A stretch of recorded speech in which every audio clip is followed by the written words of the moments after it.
So if I've got a point here and here, and then I've got a red point here and way up here,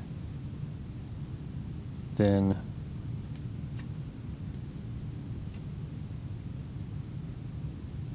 the angle to the blue is that, while the angle to the red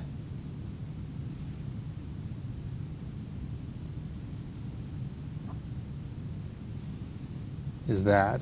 And so this distance is relatively less sensitive to this increase than Euclidean distance, where this point and this point are much further apart, are sort of linearly far apart. Okay, so what this translates into is that you'll tend to be more similar to neighbors who have a very, very large value in some dimension. Okay. And that can be a good thing or a bad thing. So in one paper they talk about sort of this being a good thing for image retrieval, because if you have very striking features in terms of, say, color composition of the image. So this is like, you know, you've got a query image and you're trying to look for other similar images, and you extract a bunch of features from the image, you try to find similar ones, and then you want the k nearest neighbors. Then say you have very strong red and brown or red and blue kind of colors in your image, then you're going to find things that have red and blue but perhaps less extreme. Right.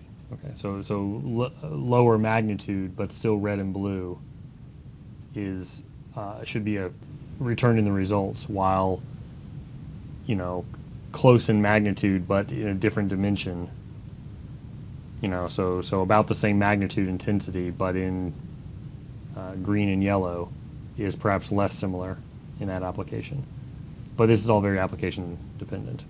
Okay, so one final point I wanted to make about this is this notion of Euclidean distance and its sensitivity to the number of dimensions. So this is random data normally distributed with some variance of, I don't know, 2 or 1 or something like that.